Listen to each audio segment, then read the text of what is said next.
Tetapi ada hal yang perlu digarisbawahi, hadirnya syaitan yang berusaha untuk mengganggu manusia semasa hidupnya, yang secara umumnya kalau manusia itu pasti akan digoda oleh syaitan, terutama dari qarinnya, pendamping dari sisi kiri tubuhnya, yang Nabi SAW mengatakan kalian semuanya dalam hadis sahih, kalian semua memiliki qarin dari syaitan yang dia berusaha terus menyimpangkan dari jalan yang benar. Kalau bukan membuat malas atau mengurangi kadar pahala dari ibadah, maka dia membuat seseorang meninggalkannya. Puncaknya tentu kufur kepada Allah Subhanahu wa taala. Ini hadisnya sahih. Sampai para sahabat mengatakan, "Ya Rasulullah, apakah Anda juga punya qarin?" Kata Nabi SAW, "Iya, saya juga punya. Tetapi Allah telah memberinya petunjuk sehingga dia tidak menyuruhku kecuali kebaikan." Berarti memang ada syaitan yang mendampingi kita. Dan makna hadis ini adalah sepanjang kita hidup dan selama ruh belum keluar berarti kita masih hidup, ya. Berarti memang syaitan menggoda kita. Tetapi bukan seperti yang disebutkan dalam lafaz tadi ini. Menjelma jadi ayah, menjelma jadi ibu, yang satu aja agama Nasrani, yang satu aja agama Yahudi. Bukan seperti itu. Tetapi seperti kalau kita lagi hidup, masih hidup sekarang, bagaimana sih syaitan menggoda kita? Misal, syaitan membisikkan untuk berbohong, membisikkan untuk zina, membisikkan untuk melakukan pelanggaran-pelanggaran agama atau malas dalam ibadah. Maka sebagian ulama mengatakan kemungkinan syaitan pada saat menjelang mati, misal mengatakan tidak masalah, kamu kan muslim, tidak usah syahadat sebelum meninggal. Ya, ada bisikan-bisikan seperti itu. Tapi untuk menjelma menjadi manusia, maka itu lebih kuat pendapat mengatakan tidak ada. Dan ini dirincikan tentunya oleh para ulama. Dan kita lanjutkan di bawahnya. Kata beliau, dan sesungguhnya ketika nyawa telah berada di tenggorokan dan nafas menyesak ke atas, maka datanglah berbagai cobaan dan ujian. Hal itu karena sebelumnya iblis mengirim para pembantunya khusus kepada orang ini. Dia suruh dan tugasi mereka untuk menemaninya. Pada saat itu mereka mengerumuni orang yang sedang dalam sakaratil maut. Mereka menjelma di hadapannya dalam wujud seperti orang-orang yang telah mati mendahulunya, yaitu para kekasih dan orang-orang yang dicintainya, yang selama di dunia dulu sangat menginginkan kebaikan, seperti ayah, ibu, saudara laki-laki, saudara perempuan, dan teman-teman dekatnya. Mereka seolah-olah menasihatinya, kamu baru akan mati hai fulan, sedangkan kami telah mendahuluimu. Maka matilah kamu dalam keadaan Yahudi, karena agama Yahudi adalah agama yang diterima di sisi Allah Subhanahu wa taala. Kalau orang itu tetap teguh imannya dan menolak ajakan mereka, maka datanglah yang lain seraya berkata, matilah kamu dalam keadaan agama Nasrani. Dan agama Nasrani adalah agama Al-Masih. Dan dengan adanya agama Nasrani, Allah telah menghapus agama Musa. Begitulah mereka menyebutkan akidah tiap-tiap agama. Dan ini teman-teman sekalian, ulama coba menggabungkan antara riwayat yang lemah tadi dengan riwayat yang sahih yang berhubungan dengan masalah adanya qarin. Bisa saja dia atau syaitan ini membisikkan, ya, dalam bentuk bisikan-bisikan seperti nasihat, itu betul. Artinya bisa seperti nasihat, seakan-akan dia menasihati kita. Gak apa-apalah kamu sholat di rumah aja, gak usah di masjid karena hujan atau mungkin kejauhan, ya. Atau tidak apa-apa tunda aja sholat, nanti kan waktunya masih panjang. Bisikan umum. Maka dia melalaikan seperti itu. Dia melalaikan seperti itu. Bisa jadi dia membisikkan tapi bukan menjelma. Mengatakan misalnya ada agama Nasrani, bukan mustahil. Ya mungkin itu baik. Bagaimana kalau kau meninggal dalam keadaan agama Nasrani? Seperti misal, seseorang di antara kita berteman dekat dengan orang-orang Nasrani. Atau kita tinggal di wilayah non-muslim, ya. Misal tinggal di Amerika, tinggal di Australia, umumnya orang non-muslim. Pada saat kita berbaur dengan mereka, melihat gereja mereka, mereka keluar dengan tersenyum misalnya dari situ, syaitan bisa bisikin kita, mungkin agamanya itu benar kali ya. Seperti itulah ya. Mungkin agamanya itu benar, buktinya mereka senyum-senyum, ya. Mereka nyanyi-nyanyi, mereka punya gereja bangunannya bagus gitu kan. Itu kan terlintas di benak kita. Apa saja yang berusaha untuk menyimpangkan manusia seperti itu. Tapi kalau untuk menjelma, ini lebih kuat pendapat mengatakan tidak ada sama sekali. Sebagaimana kita semasa hidup sekarang, Kalau syaitan mau kita misalnya tidak sholat, dia nggak menjelma jadi orang menghalangi kita di pintu masjid untuk sholat misalnya. Jadi nggak seperti itu. Tapi kalau digabungkan semuanya, bukan mustahil ada bisikan mengatakan agama Nasrani itu bagus. Mungkin bisa terjadi. Ya kan? Atau mungkin dia mengingatkan kita punya sebuah kenangan, mungkin pernah lewat di sebuah gereja bangunannya mewah, terus terlintas di benak kita. Sebagaimana kita kalau hidup sekarang ini, kita bisa dimimpikan oleh syaitan untuk masuk ke gereja, bisa. Syaitan bisa memimpikan kita berzina, syaitan bisa memimpikan kita membunuh orang, syaitan bisa memimpikan kita terbang, banyak hal yang bisa terjadi. Tapi itu hanya sebatas itu saja, hanya sebatas itu. Tapi kalau seperti lafaz ini apa adanya, dia akan menjelma jadi ayah, jadi ibu, kemudian dia menyuruh untuk masuk agama ini, agama itu, maka itu lebih cenderung pendapat ulama mengatakan tidak ada. Tapi bisikan-bisikan iya. Sebagaimana kita hidup bisa kita rasakan bisikan tersebut.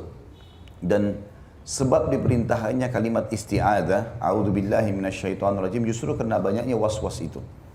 Was-wasnya macam-macam gitu. Semua yang membuat kita lalai dari agama, perintah Allah, atau memudah-mudahkan untuk melakukan pelanggaran dari syaitan.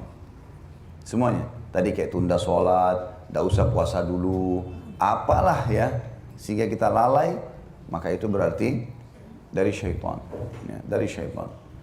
Dan setiap kali Bapak Ibu ingin melakukan satu ibadah, ketahuilah, ibadah itu memang diikuti dengan makarih. Makarih itu sesuatu yang kita tidak suka. Nah, manusia memang gitu. Lagi duduk pagi, oh ada zikir pagi. Ada sholat duha. Memang kita butuh lowongin waktu. Malam lagi tidur, kita bangun. Kita lagi enak-enak duduk, ada orang miskin lewat minta duit. Kita kasih. Sesuatu yang tidak disuka, dan memang itu surga dihiasi dengan itu. Makanya dalam hadis Bukhari dikatakan surga itu dihiasi dengan hal-hal yang tidak disukai oleh manusia. Neraka diikuti dengan hawa nafsu. Apa saja kita bisa lakukan kalau untuk masuk neraka. Kalau masuk surga tidak ada pengawasannya, gitu kan. Tetapi Allah Subhanahu wa taala dengan kemahasempurnaannya membuat kita merasakan kenikmatan dalam ibadah. Kalau kita malah nikmati sholat misalnya, sudahlah saya mau sholat, saya uduk sholat, nikmatin bacaannya, jadi enak. Ya.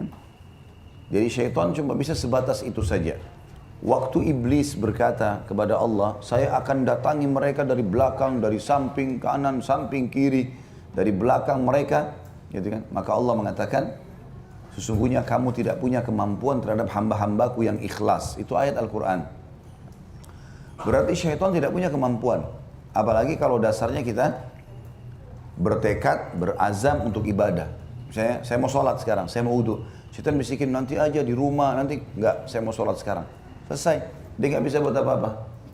Jadi sebatas itu. Begitu juga pada saat orang mau meninggal, mungkin terlintas banyak hal-hal di benaknya, tapi dia bisa menepisnya dengan tetap mengucapkan kalimat talqin la ilaha illallah. Dan ketika itu kata beliau, Allah Subhanahu wa taala menyesatkan orang yang dia kehendaki kesesatannya, dan itu makna dalam firman Allah SWT dalam surah Al-Imran ayat 8, A'udzubillahi minasyaitonirrajim, Rabbana la tuzigh qulubana ba'da idh hadaitana wa hab lana min ladunka rahmah innaka antal wahhab. Mereka pada berdoa, ya Tuhan kami, janganlah engkau jadikan hati kami condong kepada kesesatan sesudah engkau beri kami petunjuk, dan karuniakanlah kepada kami rahmat dari sisimu. Maksudnya adalah jangan palingkan hati kami ketika kami menghadapi maut, padahal sebelumnya engkau telah memberi hidayah kepada kami sekian lamanya. Kalau ayat ini memang Al-Imran ayat 8, Bapak Ibu sekalian, rahimani wa rahimakumullah, memang ada pendapat sebagian ulama mengatakan Allah Subhanahu ini bisa terjadi di masa hidup, bisa terjadi di masa kematian. Allah Subhanahu wa taala memang menyesatkan orang yang dasarnya meninggal dalam keadaan kufur, sehingga mereka tidak mengucapkan syahadat karena Allah SWT tahu. Seperti kasus Fir'aun pada saat mau tenggelam, maka dia tidak bisa mengucapkan nama Allah. Dia mengatakan amantu billadzi amana bihi banu Israel. Aku mau beriman kepada apa yang telah diimani oleh Bani Israel. Gak bisa sebutin nama Allah. Maka itu makna daripada Al-Imran ini. Kalau dasarnya meninggal dalam keadaan kufur, maka Allah SWT akan menyimpangkan dia sehingga dia tidak menyebutkan kalimat-kalimat kebenaran tersebut. Tapi kalau orang semasa hidupnya sudah melakukan kebaikan, Allah SWT akan menjaganya. Makanya pada orang-orang beriman, banyak kan orang sebelum kita kayak orang mati syahid di medan perang, ya. Mereka dengan semangat, mereka mau mati di jalan Allah SWT. Dan syaitan tidak bisa buat apa-apa pada saat itu. Nah, syaitan cuma menanamkan rasa takut, tidak usahlah jihad. Seperti dalam hadis misalnya, kata Nabi SAW, siapa yang mau jihad, maka syaitan akan membisikkan padanya, kalau engkau mati, istrimu akan nikah sama laki-laki lain. Syaitan menyentuh kecemburuannya, gitu kan, supaya enggak jihad. Tapi dia lawan. Dia pun berjihad sampai dia mati syahid, gitu kan. Seseorang yang terkadang mau sholat, lalu syaitan mengatakan, sudahlah, tunda aja dulu. Tapi dia lawan. Mau sedekah, lalu syaitan bisikan, nanti aja, nanti kamu lebih butuh. Lalu dia lawan. Siapa yang mengerjakan itu semua, maka dia pasti masuk surga, kata Nabi SAW. Berarti memang syaitan membisik-bisikan saja, tapi bisa ditolak. Ya, seperti itulah. Kata beliau, jika Allah menghendaki hidayah dan keteguhan pada orang itu, maka datanglah kepadanya rahmat Allah. Ada yang mengatakan yang dimaksud rahmat di sini adalah Jibril alaihissalam. Dia datang lalu mengusir syaitan-syaitan itu dari sisi orang yang mau meninggal. Jibril menghapus kecemburutan dari wajah orang itu, sehingga dia mati tampak sambil tersenyum, tanpa disangsikan lagi. Kebanyakan orang yang tampak tersenyum pada saat kematian adalah karena senang dengan hadirnya malaikat pembawa kabar gembira itu yang datang dari Allah Subhanahu wa taala. Dia berkata, "Hai fulan, tidakkah kamu mengenalku? Aku adalah Jibril dan mereka adalah syaitan-syaitan musuhmu. Maka matilah kamu dalam keadaan yang lurus, agama yang lurus dan syariat yang agung." Tidak ada yang lebih menggembirakan bagi manusia selain hadirnya malaikat Jibril tersebut, dan itu semakna dengan firman Allah Subhanahu wa taala yang tadi di atas, dan karuniakanlah kepada kami rahmat dari sisimu karena sungguhnya engkau maha pemberi karunia. Jadi ayat tadi Ali Imran ayat 8, ya Allah janganlah engkau jadikan hati kami condong kepada kesesatan, kata Imam Qurtubi karena beliau memang ahli tafsir. Ini maknanya condong kepada kesesatan di saat kematian, ikuti bisikan syaitan. Dan makna dan karuniakan kami rahmat dari sisimu, maksudnya datangkan malaikat yang meluruskan kesalahan-kesalahan kami. Tapi ini semua, Bapak Ibu sekalian, makna tafsir, ijtihad, bukan sesuai dengan dalil syar'i, tapi jabaran. Ya. Jadi tentang datangnya Jibril alaihissalam pun untuk setiap orang kita, ini juga dibahas oleh para ulama. Mereka mengatakan bahwasanya Allah SWT betul mengutus malaikat kepada setiap mukmin yang akan meninggal. Tetapi tidak disebutkan dalam riwayat-riwayat hadis kalau itu Jibril alaihissalam. Apalagi Jibril memang pimpinan para malaikat dan dia bertugas membawa wahyu. Tetapi umumnya malaikat iya. Sebagaimana sudah pernah saya jelaskan riwayat yang berbunyi, kata Nabi SAW, siapa yang rindu bertemu Allah, Allah akan rindu bertemu dengannya. Siapa yang benci bertemu dengan Allah, Allah benci bertemu dengannya. Maka para sahabat kepikiran dengan masalah riwayat ini. Akhirnya Nabi SAW waktu masuk ke dalam rumah temukan Aisyah lagi menangis radhiyallahu anha, ditanya, kenapa kau nangis ya Aisyah? Ya Rasulullah, hadis Anda membebani kami. Anda bilang siapa yang ingin bertemu dengan Allah rindu, maka Allah rindu bertemu dengannya. Yang benci bertemu dengan Allah, Allah benci bertemu dengannya. Apakah kalau kami takut mati, khawatir kalau kami mati atau menghadapi kematian, berarti kami benci bertemu dengan Allah? Kata Nabi SAW, bukan. Seseorang di antara kalian, mukmin dan mukminah, kalau mau meninggal dunia, kalau sudah pasti dia ahli surga insya Allah, dan mudah-mudahan kita termasuk ini, maka akan datang kepadanya sosok-sosok malaikat sebelum malaikat maut mencabut ruhnya. Lalu berkata kepadanya, inilah amal-amal solehmu yang diterima. Ini sholatmu, ini puasamu, ini zakatmu, ini segala macam. Dan gara-gara ini semua, kamu akan masuk ke surga, diperlihatkan tempatnya di surga. Maka dia pun rindu ingin bertemu dengan Allah. Mau segera mati, supaya masuk ke surganya. Maka Allah pun rindu bertemu dengannya. Kalau orang fasik, ahli maksiat, tidak bertaubat kepada Allah SWT semasa hidup, kalau muslim, dan orang kafir, maka akan datang kepadanya sosok malaikat yang memperlihatkan dosa-dosanya. Ini ribamu, ini bohongmu, ini zinamu, ini segala macam. Kemudian diperlihatkanlah tempatnya di neraka. Ini tempat kamu gara-gara kamu berbuat semua ini. Akhirnya dia pun benci bertemu dengan Allah, takut. Maka Allah pun benci bertemu dengannya. Ini semakna dengan apa yang kita jabarkan tadi. Kemudian dikatakan sesudah itu dicabutlah nyawa orang itu dalam satu hentakan sebagaimana yang telah kami terangkan lebih lanjut nantinya atau akan kami terangkan lebih lanjut nantinya dari riwayat berhubungan dengan itu. Abdullah bin Ahmad bin Hanbal salah satu ulama dari 4 imam madhab ya. Ini anaknya Abdullah mengatakan, aku menghadiri kematian ayahku Ahmad. Di waktu itu tanganku memegang secari kain untuk mengikat janggutnya. Tiba-tiba beliau tidak sadar, lalu sadar kembali seraya mengisyaratkan tangannya dan berkata, tidak sampai kapanpun, tidak sampai kapanpun. Beliau melakukan seperti itu berkali-kali, maka saya bertanya, wahai ayah, apa maksudmu? Jawab beliau, sesungguhnya syaitan berdiri di depanku, mencengkramku dengan ujung-ujung jarinya seraya berkata, hai Ahmad, menurutlah kepadaku. Tapi aku katakan kepadanya, tidak sampai kapanpun, tidak sampai kapanpun, tidak sampai aku mati sekalipun. Saya katakan bahwa saya sendiri pernah mendengar guru kami, maksudnya ini Imam Qurtubi berkata, itu riwayat tentang anaknya Imam Ahmad. Al-Imam Abu Abbas Ahmad bin Umar Al-Qurtubi di benteng Iskandaria nama kota di Mesir. Dia berkata, aku telah menyaksikan kematian saudara guru kami, Abu Ja'far Ahmad bin Muhammad Al-Qurtubi di Cordova. Ketika dia menghadapi maut dikatakan kepadanya, ucapkan la ilaha illallah. Tapi ternyata dia menolak, mengatakan tidak.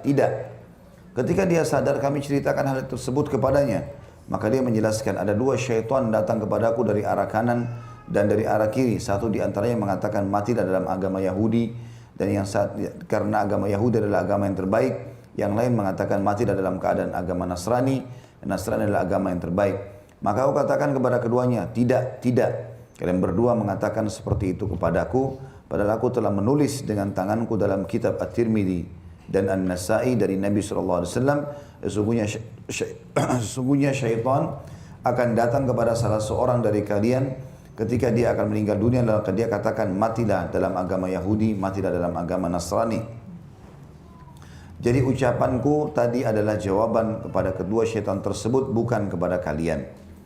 Tentu sudah kita jelaskan dari riwayat ini ya. Ada footnote nomor 1, hadits ini lebih cenderung dikatakan tidak sahih dari Nabi SAW. Tapi berhubungan dengan masalah kisah sebelumnya, kisah tentang Abul Abbas dan kisah yang sebelumnya lagi, Ahmad bin Hanbal pada saat mau meninggal, ini kisah dinukil. Bisa saja terjadi. Ya. Bisa saja terjadi memang pada saat mau meninggal, seseorang dibisikkan tentang agama Nasrani atau dibisikkan tentang agama Yahudi. Bisa terjadi. Sebagaimana tadi saya kasih contoh, kalau kita sekarang masih hidup, kita jalan, kita lihat ada orang Yahudi misalnya kaya raya, atau orang Nasrani bahagia, tersenyum pada saat keluar dari gerejanya di hari Minggu misalnya, atau hari Ahad, maka kita dicenderungkan oleh syaitan untuk menganggap itu ada kebenaran. Atau statement diucapkan oleh seorang Nasrani, ya, seperti misalnya sekarang banyak pendeta yang mengatakan, kan kita sama tujuannya menyembah satu Tuhan, ya sudahlah, masing-masing semuanya benar, semua juga masuk surga. Maka bisa saja orang Muslim terpengaruh dengan bisikan itu. Padahal sebenarnya Allah mengatakan tidak seperti itu.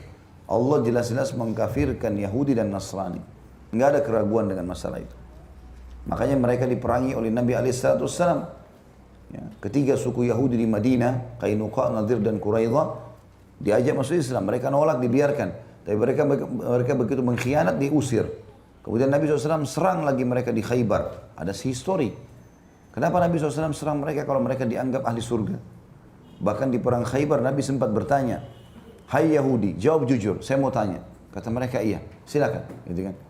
Kata Nabi SAW, siapa penghuni neraka? Maka kata orang Yahudi, kami akan masuk ke neraka duluan, lalu diganti oleh kalian kaum muslimin. Kata Nabi SAW, kalian dusta.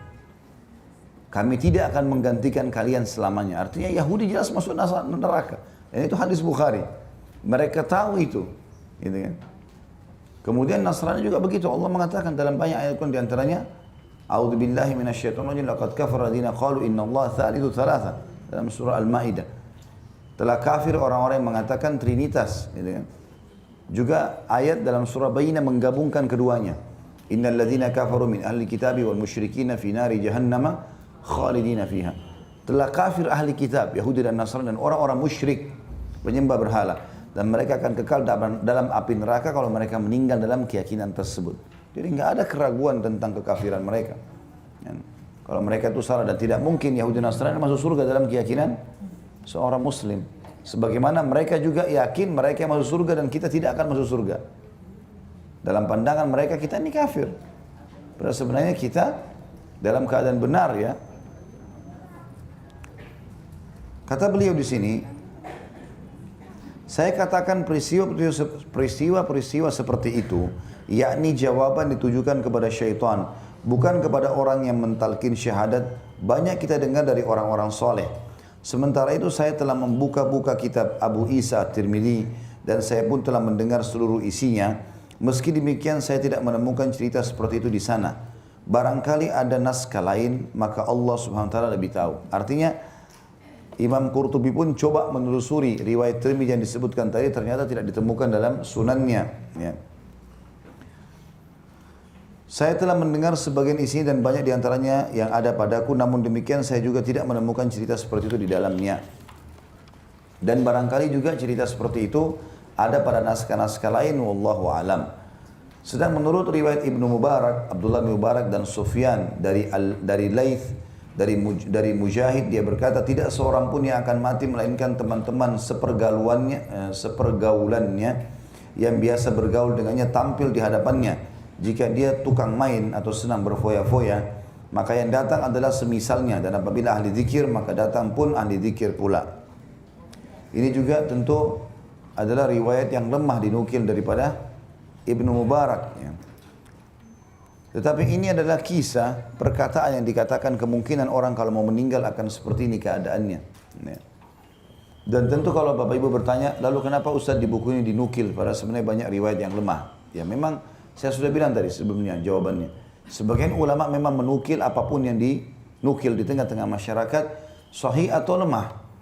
Nanti kemudian ditelusuri kembali. Tujuannya adalah kalau kita dapat riwayat lemah seperti ini, kita jadi tahu kalau satu waktu ada orang cerita, itu lemah loh sebenarnya, karena seperti ini dan seperti ini. Kita jelaskan. Kalau riwayat yang sahih kita mengatakan itu benar karena kita ini disebutkan ulama-ulama dalam buku ini dan buku itu. Jadi kita jadi punya landasan. Tapi tentu saya sudah bilang juga Bapak Ibu sekalian tidak salah dan benar kalau syaitan akan datang dan mewaswasi manusia pada saat dia meninggal sebagaimana diwaswas pada saat dia masih hidup. Seorang ahli ibadah di Basra atau di Irak, Ar-Rabi ibn Sabira bin Ma'bad Al-Juhani mencontohkan kejadian yang dilihatnya. Saya pernah menghadiri beberapa orang yang akan mati di Syam. Antara lain ada seseorang dikatakan kepadanya, hai fulan, ucapkan la ilaha illallah. Tapi jawabnya malah, minumlah dan tuangkan lagi untukku. Dan seorang lagi di Al-Ahwaz ketika ditalqin dia mengatakan, dah yazida dawazida. Maksudnya adalah 10, 11 atau 12. Rupanya dia seorang pegawai kantor yang sering disibukkan oleh hitungan dan anggaran. Demikian tafsirannya sebagaimana dinyatakan oleh Abu Muhammad Abdul Haq ya. Kalau ini yang dimaksudkan adalah orang kalau terbiasa pada saat hidup melakukan satu perbuatan, biasanya mungkin karena bingungnya menghadapi kematian, maka dia teralihkan dengan kebiasaan itu. Nah, itu yang ada. Maka karena bingungnya, maka dia melakukan atau mengucapkan apa yang paling sering dia ucapkan. Itu bisa terjadi. Kalau dia ahli zikir, ahli Al-Quran, dia bisa mengulangi ayat Al-Qurannya. Kalau dia adalah orang yang suka seperti ini disebutkan, maka akan seperti itu keadaannya. Tapi ini adalah bisa saja dikatakan oleh beliau di sini adalah kebiasaan orang menyebutkan itu. Walaupun ada waswas syaitan, bukan tidak ada. Bisa jadi juga, kata sebagian ulama, orang memang pada saat lihat malaikat maut karena takutnya, maka dia bingung, dia pun melakukan perbuatan yang paling buruk yang biasa dia kerjakan kalau dia orang buruk. Misal dia terbiasa minum khamr, gitu kan. Maka karena takutnya malaikat maut akan mencabut ruhnya, maka dia pun mengucapkan kalimat tuangkanlah untukku. Karena ketakutan dia, maka dia mengucapkan itu. Ar-Rabi menambahkan lagi kejadian lain. Kali ini adalah orang Basra. Ketika ditalqin dia justru menyenandungkan puisi, hai siapa itu wanita yang suatu hari berkata sambil kelelahan terbata-bata, manakah jalan ke pemandian minjab? Ya, jadi ini nama tempat Minjab itu.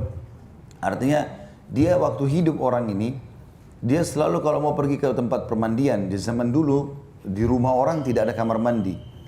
Jadi ada tempat mandi umum. Laki-laki sendiri, perempuan sendiri, gitu kan. Dari zaman dulu begitu. Maka orang kalau mau mandi, dia datang ke sana dia bayar. Nanti laki-laki mandinya rame-rame kayak kolam berenang gitu ya. Tapi berendam nanti dia mandi di situ. Perempuan juga begitu. Nah, orang ini kata sebagian ulama menanggapi kisah ini, waktu dia mau meninggal dia ucapin syair hai wanita di manakah tempat pemandian itu, dia kemungkinan memang pada saat sering kalau mau ke tempat mandi, kalau ada perempuan dia sering godain, ya. Maka karena bingungnya hadapi kematian dia ucapkan itu. Bukan mustahil ya. Peristiwa ini dijelaskan penafsirannya oleh Al-Faqih Abu Bakar Ahmad bin Sulaiman bin Al-Hasan An-Najjad. Bahwa laki-laki itu pernah dimintai petunjuk oleh seorang wanita untuk jalan menuju ke pemandian. Tapi dia menunjukkan jalan menuju ke rumahnya. Akhirnya peristiwa itu diucapkan saat menghadapi maut. Abu Muhammad Abdul Haq dalam kitabnya juga Al-Aqibah ya, juga menjelaskan untaian kata-kata laki-laki tadi memiliki latar belakang tersendiri. Mulanya seorang laki-laki itu berdiri di depan rumahnya. Pintu rumahnya mirip dengan pintu pemandian. Tiba-tiba lewatlah seorang wanita yang elok dipandang. Wanita itu mengatakan, mana jalan ke pemandian Minjab? Ini pemandian Minjab, jawab laki-laki itu sambil menunjuk ke arah rumahnya sendiri.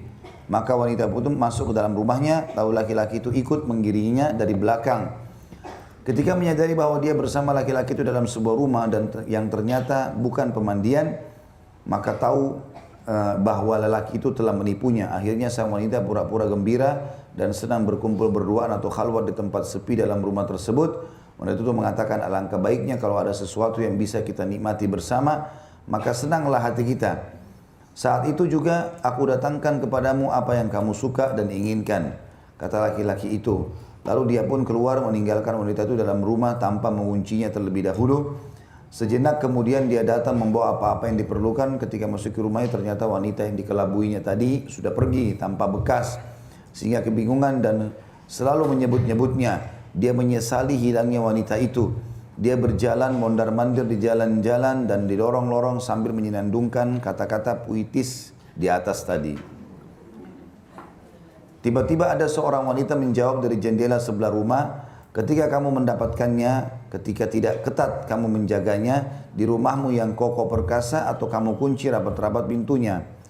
Mendengarkan jawaban tersebut, laki-laki itu semakin bingung dan bergejolak perasaannya. Begitulah kelakuannya setiap hari hingga akhirnya mengalami nasib seperti yang diceritakan tersebut di atas. Semoga Allah senantiasa melindungi kita dari berbagai macam bencana dan kebinasaan. Artinya dari kisah ini, ya, tentu kita tidak boleh menganggap teman-teman sekalian apa dinukil di buku para ulama, kok kisahnya ada yang seperti ini ya.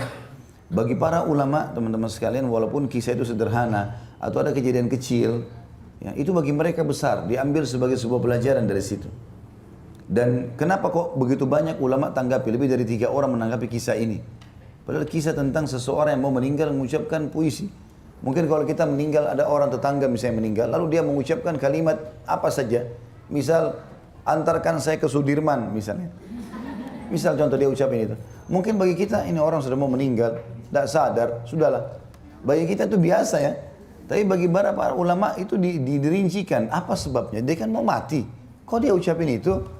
Mulailah dirincikan oleh mereka, siapa tahu ada ilmu dan pelajaran bisa diambil. Nah, seperti itulah. Makanya kalau dinukil kisah-kisah seperti ini sampai mereka tanggapin begitu panjang lebar gara-gara ini. Ya, dan ini menandakan yang kita simpulkan benang merahnya adalah kebiasaan seseorang semasa hidup akan membawa dia kepada penutupan hidupnya. Kalau itu sesuai dengan hadis Nabi SAW, hadis sahih.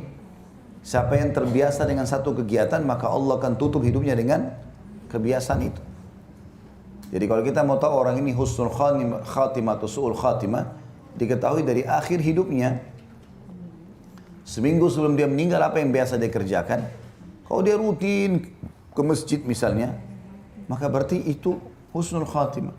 Walaupun dia mati ditabrak kereta api hancur, walaupun dia pulang ke rumah kebakaran dalam rumahnya, ditemukan luka bakar semua di tubuhnya.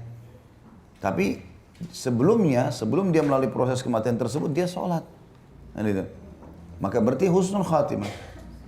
Kalau ada orang ke diskotik, mabuk-mabukan segala macam, Kemudian dia lagi masuk ke kamar hotel bintang 5, meninggal di atas ranjang dalam kondisi pakai baju piyama yang bagus segala macam. Itu tetap su'ul khatimah. Karena beberapa hari sebelumnya memang dia dasarnya melakukan perbuatan-perbuatan dosa itu. Itu cara mengetahui dalam hadis yang sahih disebutkan itu. Ya. Jadi bisa jadi memang kisah-kisah seperti ini ada benarnya. Pada saat memang dia tadinya menyesali satu perbuatan dosa dan dia terus mengejar. Kesannya kan laki-laki ini terus menyesali, kenapa dulu saya nggak berzina ya. Maka dia terus mengenang itu, coba seandainya, coba seandainya. Ini tentu seseorang di antara kita bisa rasakan Bapak Ibu sekalian. Kalau kita sedang mau melakukan satu perbuatan dosa dan kita tidak menganggapnya sebagai sebuah pelanggaran, umumnya misalnya masalah perzinahan, lalu luput dari kita, ya, tidak jadi. Tidak jadi mungkin karena apalah ya. Maka sering kali syaitan besar-besarkan itu. Coba seandainya dulu ya saya lakukan. Coba seandainya saya lakukan. Padahal sebenarnya Bapak Ibu harus tahu satu hal ya. Kalau ada dosa yang luput dari kita tidak sempat kita kerjakan, maka itu bentuk kasih sayang Allah. Kalau kita sempat lakukan, maka akan ada konsekuensi hukum. Misal, saya dulu waktu SMA suka sama seseorang. Coba dulu saya berzina sama dia ya. Walaupun sekarang saya tidak menikah dengan dia. Syaitan bisikan. Dan dibuat dia mengkhayal.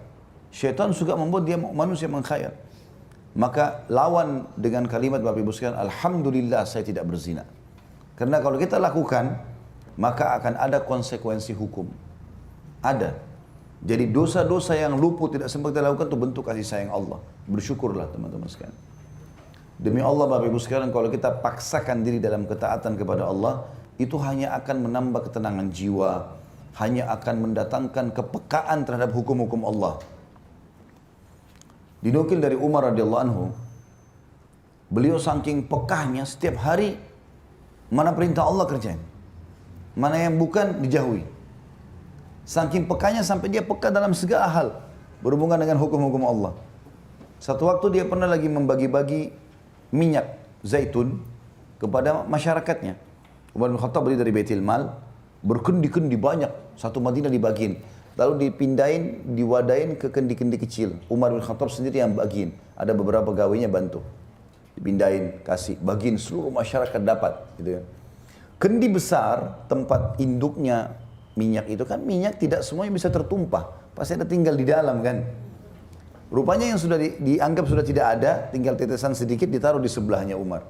Di situ ada anaknya Umar masih kecil, belum balik. Rupanya anak kecil ini Umar tidak tahu. Dia masukin tangannya ke kendi itu, dikorek-korekin minyaknya, ditaruh di rambutnya. Jadi saking banyaknya kendi rambutnya penuh dengan minyak. Dan memang minyak itu, zaman dulu ada memang perintah dalam agama untuk meminyaki rambut ya. Tapi minyak rambutnya, seperti misalnya hadis tentang sholat Jumat. Siapa yang hari Jumat mandi dengan mandi junub, kemudian dia pakai baju terbaiknya, kemudian dia pakaikan minyak di rambutnya, supaya mudah disisir. Ya kalau kita mungkin sekarang sudah kepada sampo dan conditioner ya. Tapi zaman dulu orang pakai minyak zaitun. Jadi rambutnya itu kalau disisir rapi gitu ya. Rupanya anak ini selain dia penuhin rambutnya, mukanya semua dikasih gitu. Minyak zaitun ini kalau taruh di muka mengkilat. Waktu sudah selesai gitu kan, Umar dari bagian semua radhiyallahu anhu, dia mau ajak anaknya pulang. Begitu dia balik, dia bilang, apa yang membuatmu jadi bersih begini? Kok jadi bagus nih? Dia bilang, ayah tadi saya cuil-cuil sisa minyak itu. Kan kita pikir ini sisa ya. Apa kata Umar? Ketahuilah wahai anakku, semua anak muslim berharap buat seperti itu. Karena memang minyak zaitun bagus, mahal gitu kan. Dan Umar bin Khattab bagiin kepada masyarakat Madinah tadinya muslimin supaya mereka pakai. Dipakai untuk menggoreng, dipakai untuk rambutnya, dipakai untuk badannya, terserah bebas pakai apa saja gitu. Anak-anak muslim seperti kamu berharap bisa lakukan seperti kamu, tapi karena kau anaknya Amir Mukminin, kau anaknya raja, jadi anak-anak yang lain cuma bisa tonton kamu. Dan itu bukan punya kita, nggak boleh kamu pakai. Saya belum bagi jatah buat kita, nggak ada itu untuk umat.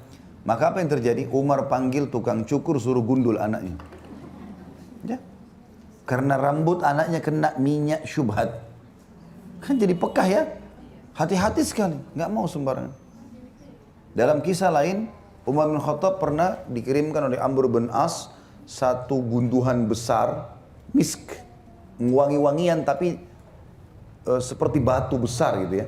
Zaman dulu begitu. Entah bagaimana mereka buat, tapi yang jelas itu nanti diambil, dipecahin, dihancurin jadi serbuk. Nanti serbuk itu dikasih air, digolesin di badan. Ya, mungkin kalau sekarang kita sudah pakai spray semua ya. Zaman dulu seperti itu. Maka Umar bin Khattab waktu datang itu wangi sekali. Di rumahnya besar. Kata Umar, dia sama istrinya sambil dia bercanda. Saya mau bagiin kepada muslimin nih. Kalau seandainya di Madinah ada yang kamu kenal perempuan mau berbuat baik. Karena ini kerjanya perempuan nih. Pecahin, tumbukin, itu ditaruh di wadah-wadah kecil. Itu bukan kerjanya laki-laki. Kalau ada perempuan yang mau berbuat baik ini, cari pahala di sisi Allah, maka lakukanlah, kita bagiin kepada masyarakat. Kata istri Umar, saya siap. Gak usah cari orang lain, biar saya saja. Kata Umar, baik, lakukanlah. Maka istrinya Umar sibuk tuh. Pecah-pecahin, tumbuk-tumbukin, taruh di wadah, bagi-bagiin kepada semua orang gitu. Malam hari Umar setelah selesai urusan pemerintahan segala macam, pulang ke rumah, kumpul seperti orang kumpul sama istrinya. Begitu Umar dekat, istrinya wangi. Gitu. Kata Umar, dari mana wangimu ini? Dia bilang, tadi waktu saya pecah-pecahin tuh, kan banyak serbuknya di tangan. Ya? Daripada saya siram sama air dibuang, saya gosok di baju saya. Gosok di cadar saya, gosok di jilbab, gosok di badan. Kata Umar, istriku itu bukan punya kita. Itu punya muslimin. Maka sini saya bantu bersihin. Dicuci sama Umar. Umar cuci baju istrinya, istrinya juga cuci bajunya. Sama-sama hilangin. Badannya digosokin juga sama Umar, bersih. Dicium, masih wangi. Umar ambil tanah, pakai tanah digosok. Sampai hilang baunya. Gara-gara takutnya jangan sampai itu tidak halal gitu loh.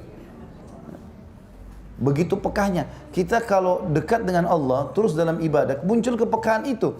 Kita jadi tidak mau sembarangan. Dan kalau kita tinggalkan yang syubhat, maka yang haram lebih kita tinggalkan. Bapak Ibu kalau mau rajin kerjakan yang wajib, gampang. Kerjakan yang sunnah. Kejar yang sunnah. Wajib pasti kita penuhi itu. Kita kalau biasa puasa Senin Kamis, puasa sunnah, nanti puasa Ramadan jadi ringan, biasa aja. Karena sudah dikerjakan sunnahnya. Bapak Ibu sudah biasa sholat duha, sholat tahajud, tahiyat masjid.